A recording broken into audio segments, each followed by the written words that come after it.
लोक सेवा आयोग आप लोगों का प्री का रिजल्ट किस तरीके से तैयार करता है, स्टेप बाय स्टेप उसकी प्रोसेस समझते हैं। जब भी लोक सेवा आयोग को किसी भी, चाहे वो लोअर पीसीएस का एग्ज़ाम प्री एग्ज़ाम, चाहे वो अपर पीसीएस का प्री एग्ज़ाम क्यों ना हो, तो उसके लिए आयोग खुद या फिर किसी भी ऐसी संस्था या इंस्टीट्यूट के साथ एग्रीमेंट या अनुबंध करता है कि भैया ये हमारा एग्ज़ाम है, इसका प्री रिजल्ट तैयार करना है। तो जो भी संस्था असाइन की जाती है वो या तो अपने संसाधनों का, रिसोर्सेज का यूज़ करती है या फिर कमीशन के रिसोर्सेज का यूज़ करती है। तो रिजल्ट तैयार करने के लिए बेसिकली दो चीज़ों की बहुत ज़्यादा ज़रूरत होती है। पहली आपकी OMR शीट और दूसरी होती है आप लोगों की, जब आप एग्ज़ाम हॉल में बैठते हैं तो टीचर आते हैं आपकी अटेंडेंस फिल कराने के लिए। तो उस छोटी सी स्लिप के अंदर आपकी अटेंडेंस लगाई जाती है, प्रेजेंट है, एब्सेंट है। आप उसके अंदर अपना रोल नंबर लिखते हैं, आप अपनी जो क्वेश्चन बुक है, क्वेश्चन बुकलेट है, उसका नंबर लिखते हैं, प्लस उस क्वेश्चन बुकलेट की सीरीज लिखते हैं। आप उसके ऊपर डेट भी लिख देते हैं, आप उसके ऊपर साइन भी कर देते हैं। तो वो आपकी एक स्लिप फुलफिल हो गई। वो होती है आपकी प्रेजेंटेशन शीट।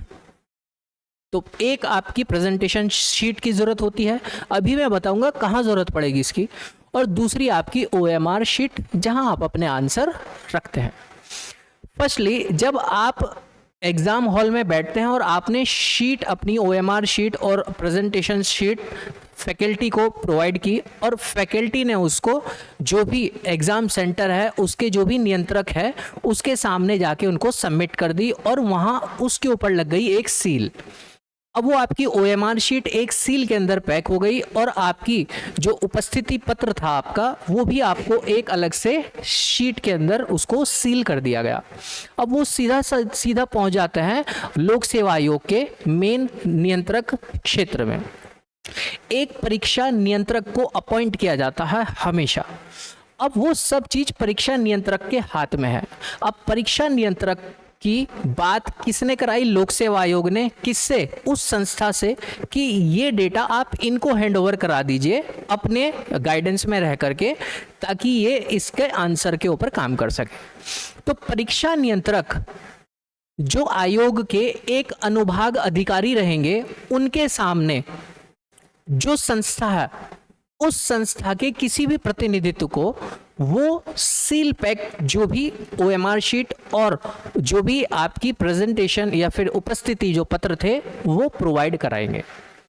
उनके सामने ही उस सील को खोला जाएगा और वहां से फिर उनकी स्कैनिंग स्टार्ट हो जाती है बाय कंप्यूटराइजेशन। एक दिन में जितनी भी आयोग तय करता है कि एक दिन में हमको 2000 कॉपी स्कैन करनी है, तो सिर्फ 2000 कॉपी की सील को ही खोला जाता है। अगले दिन फिर बाकी की 2000 कॉपी की सील को खोला जाएगा। हमेशा जो OMR शीट होती है उसकी होती है डबल स्कैनिंग, और जो आपका उपस्थिति पत्र है जिस पे आप अपनी प्रेजेंटेशन लगाते हैं, अपनी आपकी एब्सेंट प्रेजेंट लगाते हैं, उसकी भी स्कैनिंग होती है, पैरेलली चलती है, एक बार उसकी भी स्कैनिंग होती है। तो आपकी एक दिन में 3 बार स्कैनिंग होती है उस एक दिन के अंदर, जितनी भी 2000 कॉपी होती है। इस तरीके से करते करते ये कंप्लीट कॉपीज की स्कैनिंग कंप्लीट कर दी जाती है। अब लास्ट में जितनी भी उपस्थिति और OMR शीट होती है उनको मिला कर लिया जाता है। अगर वो मैच हो गई तो बिल्कुल सही चल रहा है, और उन्हीं के ही मैचिंग से डेटा निकल के आता है कि इतने बच्चों ने पेपर दिया है, इतने बच्चों का रिजल्ट, अब इतने बच्चों की कॉपी के बेस पर अब हम लोग रिजल्ट जारी करेंगे। तो इस प्रोसेस का पार्ट नंबर है 1। अब सेकंड पार्ट चलता है, इफ अगर ये डेटा मिसमैच हो जाए, जो उपस्थिति थी, प्रेजेंट जो जितने भी लोग उपस्थित हुए थे उन्होंने अपनी शीट भरी, और जो OMR थी वो OMR फिल की, अगर उस डेटा में कोई मिसमैच नजर आ जाता है तो फिर क्या चेक किया जाता है?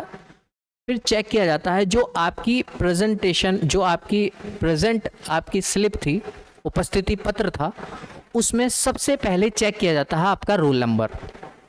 अगर रोल नंबर में कोई थोड़ी भी गड़बड़ है तो वहाँ आपकी कॉपी को एक तरीके से निरस्त किया जा सकता है।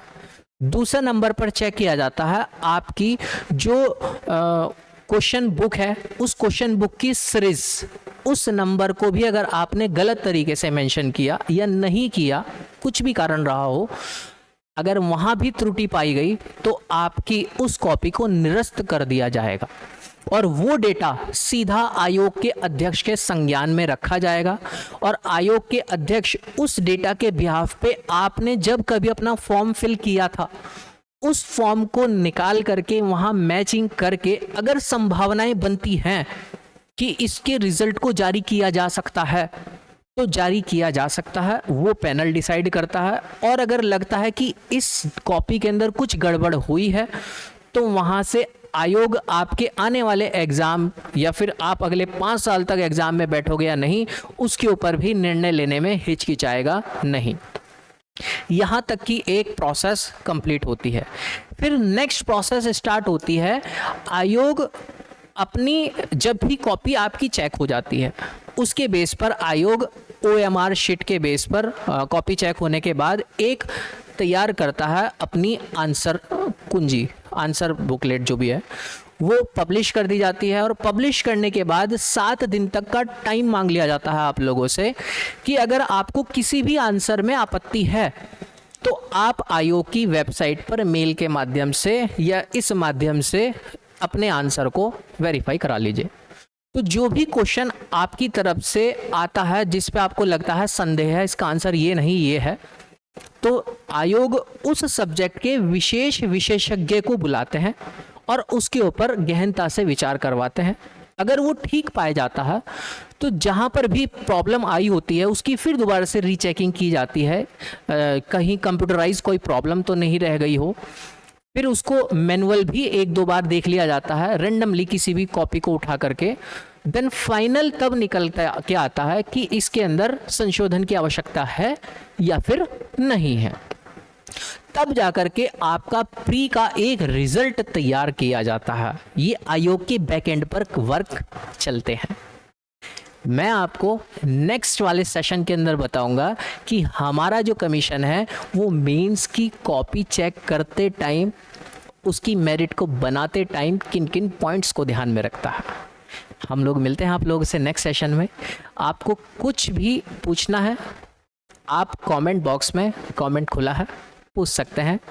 आपको प्रैक्टिस करनी है तो एप्लीकेशन खुली है फ्री ऑफ कॉस्ट, उस पर आप जा करके अपने प्रैक्टिस सेशन को लगा सकते हैं।